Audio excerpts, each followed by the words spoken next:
नमस्कार, आप देख रहे हैं बुलंद आवाज पूजा सिंह के साथ। दोस्तों, आपने कल हमारे चैनल पर एक वीडियो देखा कि कौन घर वापसी कराना चाहता है बहुजन समाज पार्टी की। पिछले कुछ दिनों से नैरेटिव चल रहा है लगातार कि पुराने लोगों को वापस लाना चाहती है बसपा। जब से बसपा सुप्रीमो मायावती ने अभी शनिवार को ही मीटिंग ली है, तब से ये नैरेटिव चलाया जा रहा है कि पुराने लोगों को जोड़ने की कवायद शुरू हो गई है और बसपा सुप्रीमो मायावती चाहती हैं कि पुराने लोगों को जोड़ा जाए। उन्होंने ऐसा दिशा निर्देश दिया है, ऐसा आदेश दिया है कि पुराने लोगों को किसी तरीके से मना करके और उनके साथ बातचीत करके और उनको जोड़ा जाए। तो हालांकि ऐसा कुछ निर्देश दिया नहीं गया है बसपा सुप्रीमो मायावती की तरफ से, और नैरेटिव पूरे इस पर मीडिया पर, सोशल मीडिया के तमाम चैनल्स पर, प्लेटफॉर्म्स पर चलाया जा रहा था। इसी पर ही कल हमने भी वीडियो किया था कि ऐसा नैरेटिव चलाया जा रहा है, जबकि इसमें सच्चाई कुछ और है। लेकिन आज मैं जो बात करने जा रही हूं वो इसके एकदम विपरीत है, उलट है। हम ये कहते हैं कि अगर बसपा में पुराने लोगों की वापसी हो जाए तो इसमें बुराई क्या है, गलत क्या है? इससे तो फायदा होगा बसपा को। जो लोग बसपा से अलग हुए, बसपा से दूर गए, बसपा से निकाले गए या खुद बसपा छोड़ करके गए, वो अपने साथ अपना आधार भी ले गए, अपना जनाधार भी ले गए और अपना वोट बैंक भी ले गए। जो लोग बसपा की जान हुआ करते थे, जिस तरीके से सभी लोग बसपा से जुड़े हुए थे, न सिर्फ दलित समाज, न सिर्फ जाटव समाज, बल्कि ओबीसी, अल्पसंख्यक और सवर्ण भी बसपा के साथ जुड़े थे। तभी इतनी बड़ी मेजॉरिटी के साथ 2007 में बसपा सरकार बना पाने में कामयाब हुई थी। हालांकि बसपा सुप्रीमो मायावती 4 बार मुख्यमंत्री रह चुकी हैं, लेकिन जिसे एक फ्री हैंड कह लीजिए, बिल्कुल सर्वे सर्वा तरीके से कह लीजिए, पूर्ण बहुमत के साथ कह लीजिए, वो टाइम पीरियड 2007 से 2012 के बीच का था, जब ये नारा दिया गया कि चढ़ गुंडन की छाती पर मुहर लगेगी हाथी पर। तो वो जो बसपा थी, उसके बाद वो बसपा फिर दोबारा कभी दिखाई नहीं दी। वो चमक न जाने कहां खो गई, वो धार न जाने कहां खो गई, और लोग छिटकते गए, दूर होते गए, खिसकते गए बसपा से, और उन्होंने कहीं और ठिकाना तलाश कर लिया। कोई समाजवादी पार्टी में चला गया, कोई भारतीय जनता पार्टी में चला गया, कोई कांग्रेस का हिस्सा बन गया। इस तरीके से बसपा से जो लोग दूर हुए, उन्होंने अपने नए नए आशियाने बना लिए। जो लोग पुराने कद्दावर लोग थे वही बस बसपा में बचे, बाकी और बसपा में बचा कोई नहीं, और नया कोई जुड़ा नहीं, ढंग का आदमी जो अपने साथ कुछ नया लेकर के आ सके, अपने साथ, अपने पीछे अपनी जाति की, अपनी बिरादरी की वोट लेकर के आ सके, उनको लोग अपने साथ लेकर के आ सके। ऐसा कोई नहीं जुड़ा बसपा में।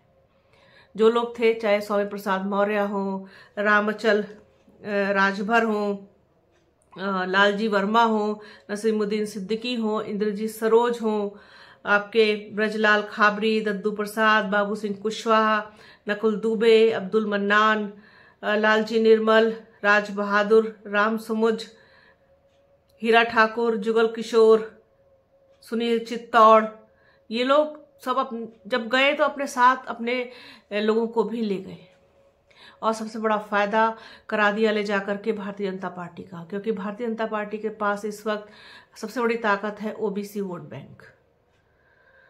क्योंकि अल्पसंख्यक की उन्हें जरूरत नहीं है, सवर्ण उनके पास ऑलरेडी रहता है, उसमें प्लस हो गया ओबीसी।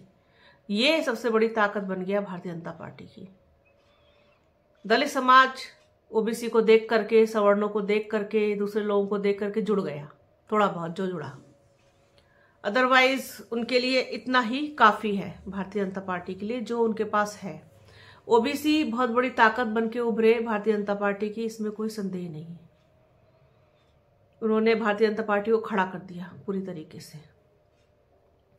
अब बसपा अगर पुराने लोगों को किसी तरीके से मना करके सहसम्मान वापस ले आए, उनको कोई पद दे, डेजिग्नेशन दे, फ्री हैंड दे काम करने के लिए, और खुद की ईगो को थोड़ा सा पीछे रखे, क्योंकि पॉलिटिक्स अब बदल चुकी है, समय बदल चुका है, और बसपा के जो हालात है उसके लिए यही तरीका सही भी लगता है। तो हो सकता है कि एक बार फिर से बसपा को नया जीवन मिल जाए, संजीवनी मिल जाए। यही एक आखिरी रास्ता बचता है। विकल्प तो बहुत सारे हैं, लेकिन कौन सा विकल्प सही बैठ जाए, कौन सा तुक्का सही लग जाए, वो वाली बात है। और खुद को पीछे रखना पड़ेगा और दूसरों को आगे, तब जाकर के बात बनेगी।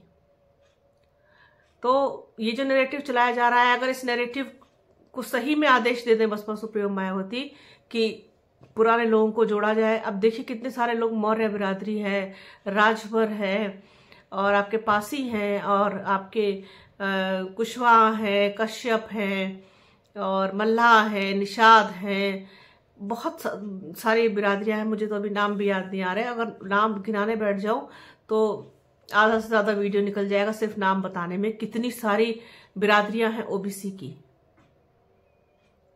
तो इनको अगर किसी तरीके से जोड़ा जा सके तो बसपा के लिए अच्छा होगा, और इनको जोड़ने के लिए पुराने लोगों को जोड़ना होगा। वो अपने साथ लेकर के आएंगे, अपने साथ लेकर के आएंगे लोगों को। और जो नए भी अगर किसी को जोड़े तो ऐसे लोग हों जो अपने साथ किसी को पीछे से लेकर के आ सकें। सिर्फ इसलिए नहीं है, ये जो मौका परस्ती वाली जो राजनीति होती है, ये हम पहले भी इस पर बात कर चुके हैं कि सिर्फ चूंकि हमें चुनाव लड़ना है, बस किसी तरीके से हमको टिकट बसपा से मिल जाए और हम लड़ जाएं। ये चीज बंद करनी होगी। बहुत जिम्मेदारी से कह रही हूं मैं, ये चीज बंद करनी होगी। और टिकट जो इतने ऊंचे दामों में मिलते हैं बसपा के, वो भी कम करना होगा, बंद करना होगा। और सबको जोड़ करके, सबको लेकर के चलना होगा। सबका रेशियो बराबर बराबर होना चाहिए। और मुझे लगता है कि एक बार कोशिश बसपा सुप्रीमो मायावती को खुद भी कर लेनी चाहिए कि वो लोगों से मिले, जुड़े और लोगों को जोड़े। सिर्फ संगठन में बदलाव कर देने से बात नहीं बनेगी, क्योंकि बात बहुत आगे निकल चुकी है और हाथ से भी निकल चुकी है। चुनाव में हार पे हार मिल रही है, चुनाव दर चुनाव हार रही है बसपा, और कोई भविष्य दिखाई नहीं दे रहा सामने। उम्मीद की कोई हल्की सी किरण भी नजर नहीं आ रही। ऊपर से कि फैसला बहुत अटल ले लिया उन्होंने कि हम अकेले लड़ेंगे। अकेले तो फिलहाल अभी कोई भी बहुत अच्छे से नहीं लड़ पा रहा है। समाजवादी पार्टी भी कांग्रेस के साथ मिलकर के लड़ी तो बेहतर कर पाई। मुस्लिम का असल वोट लोकसभा में कांग्रेस को गया, जिससे चांदी हो गई समाजवादी पार्टी की। तो कुछ ऐसा ही जुगाड़, कुछ ऐसा ही तिकड़म भिड़ाना पड़ेगा बसपा को भी 2027 के लिए, तब कुछ जाकर के बात बनेगी। पुराने लोगों को जोड़ें, संगठन में बड़े स्तर पर बदलाव करें, और जो लोग समर्पित हैं उनको सम्मान मिले, साथ ही साथ जो काम करते हैं उनको शाबाशी मिले, प्रोत्साहन मिले, ना कि उनका डिमोशन कर दिया जाए। और जो बिल्कुल निकम्मे नाकारा लोग हैं और उनको आप रिवार्ड दें, ये नहीं होना चाहिए। इससे और स्थिति खराब होगी। तो ये बहुत सारी चीजें ऐसी हैं जिन पर बात करने की, सोचने की, विचार करने की जरूरत है, और एक्शन लेने की भी जरूरत है। तो मुझे लगा कि इस पर बात करनी चाहिए कि अगर बुराई क्या है अगर पुराने लोगों की वापसी हो जाए बसपा में, घर वापसी हो जाए बसपा में। तो बने रहिए बुलंद आवाज पूजा सिंह के साथ। हमारे चैनल को लाइक कीजिए, शेयर कीजिए, सब्सक्राइब कीजिए, बेल आइकन जरूर दबाइएगा, घंटी जैसी आकृति, जिससे कि वीडियो का नोटिफिकेशन आपको मिल सके। वीडियो को प्लीज पूरा देखिएगा, ज्यादा से ज्यादा शेयर कीजिएगा। अपना और अपनों का बहुत ख्याल रखिए। जल्द मिलूंगी आपसे एक नए वीडियो में, एक नए मुद्दे के साथ, एक नई चर्चा में। तब तक के लिए जय हिंद।